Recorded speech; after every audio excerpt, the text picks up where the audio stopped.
my dear friends and students. আজি মই এই ভিডিওটোত ক্লাস 10 ম্যাথছৰ চ্যাপ্টাৰ 8ৰ উদাহৰণ 11 টো কৰাম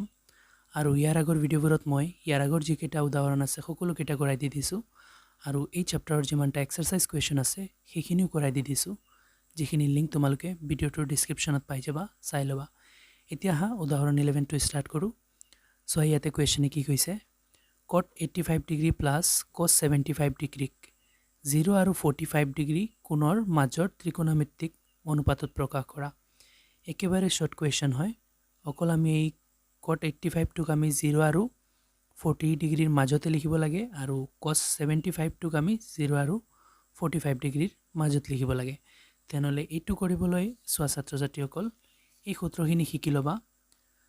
একেবাৰে সিম্পল হয় sin 90 - θ = cos θ tan 90 - θ = cot θ sec 90 - θ = cosec θ আৰু সেইখিনি উল্টাই দিলে এইখিনি হৈ যায় মানে cos 90 - θ = sin θ চাই লোৱা cos 90 - θ = sin θ এনেকুৱা এইখিনি উল্টালে এনেকুৱা হয় এতিয়া সোৱা এইখিনিক তো আমি 0 ৰ পৰা 45 ৰ ভিতৰত লিখিম গতিকে এবাৰ লিখিলো এইখিনি কি আছে cot 85 degree plus cos 75 degree লিখি দিলো এতিয়া সোৱা এইখিনিক আমি কেনেকুৱা নিব পাৰিম এতিয়া সোৱা এইখিনিক তো আমি 0 ৰ পৰা 45 ৰ ভিতৰত দেখুৱাব লাগে তেনহলে মই এটা কাম কৰো 85 ক মই কেনেকুৱা লিখিব পাৰিম কটক কট লিখি দিও cot 85 ক মই এনেকৈ লিখি দিব পাৰিম যে 90 ডিগ্ৰী মাইনাস 5 ডিগ্ৰী চাই লোৱা 90 ৰ পৰা 5 গলে 85 হয় এনেকুৱা লিখি দিছো প্লাস সো এনেকুৱা কি লিখি আছো এই সূত্ৰবোৰত নিবলৈ কাৰণ cot 90 - θ = আমি tan θ লিখি দিব পাৰিম আৰু θ 5 ডিগ্ৰী হ'ব 5 ডিগ্ৰী যাবগৈ মানে 0 ৰ পৰা 45 হৈ যাব এটুকু এনেকুৱা ভাঙি দিও ভাঙি প্লাই সৰু কৰি দিম সো cosৰ টাইত cos লিখিছো আৰু θ আছে 75 তেনলে 75 ক আমি লিখিব পাৰিম 90 ডিগ্ৰী মাইনাস 15 ডিগ্ৰী সো 90 ৰ পৰা 15 মাইনাস কৰিলে 75 এ হ'ব আৰু cos তো আছে গতিকে আমি সেম ৰাখিছো কিন্তু ভাঙি পেলাই লিখিছো এতিয়া আমি সূত্ৰত পাইছো সূত্ৰখিনি আকৌ দেখুৱাই আছো সোৱা cot 90 - θ = tan θ সো θ ইয়াতে থাকে 90 ৰ পিছত তেনলে cot 90 - θ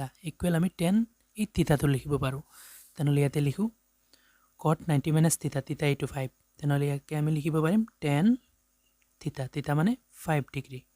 তাৰ পিছত আছে প্লাস cos 90 - θ তেনলে cos 90 - θ = আমি sin θ লিখিব পাৰিম চাই লোৱা এবাৰ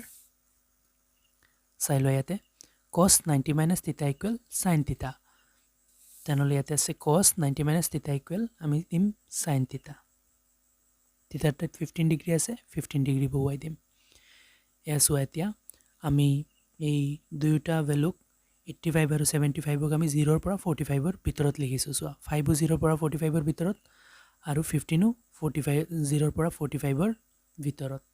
আশা কৰো তোমালোকে ভালদৰে বুজিব পাৰিছা আৰু বুজাত কোনো ধৰণৰ অসুবিধা হলে মোক কমেন্টত জনাবা ভিডিওটো ভাল লাগিলে লাইক এণ্ড শেয়াৰ কৰিবা আৰু চেনেলটো সাবস্ক্ৰাইব কৰি দিবা থ্যাংক ইউ